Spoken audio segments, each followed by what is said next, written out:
নিচের সিরিজে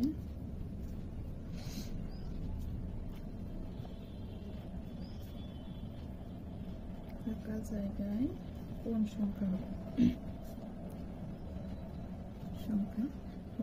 এটা 47তম BCS এর একটা কোশ্চেন, যে এখানে একটা সিরিজ দেওয়া আছে যে এখানে এবং একটা ফাঁকা জায়গা দেওয়া আছে যে ফাঁকা জায়গায় কোন সংখ্যা হবে সেটা জানতে চাওয়া হয়েছে। এখানে প্রথমে আছে 243, দেন 81 এবং পরের ফাঁকা আমাদের স্থানটা পরে আছে 9 এবং তারপরে আছে 3 এবং তারপরে আছে 1। আমরা এখানে দেখতে পাচ্ছি প্রত্যেকটাকে যদি আমরা এখানে 3 এর সূচক হচ্ছে 0, 3 এর সূচক 0 দিলে 1 পাওয়া যায়, 3 এর সূচক 1 দিলে 3 পাওয়া যায়, 3 এর সূচক 2 দিলে 9 পাওয়া যায়। এখানে 3 এর সূচক যদি 4 দেয়, 3 এর সূচক 4 দিলে 81 পাওয়া যায় এবং 3 এর সূচক 5 দিলে এখানে 243 পাওয়া যায়। তাহলে এখানে সেই হিসাবে আমাদের এখানে 0 1 2 3 এখানে 3 হওয়ার কথা, 3 to the power 3, 3 to the পাওয়ার 3 সমান কত, 3 টু দি পাওয়ার 3 সমান 27। তাহলে এখানে আমাদের রেজাল্ট উত্তর 27।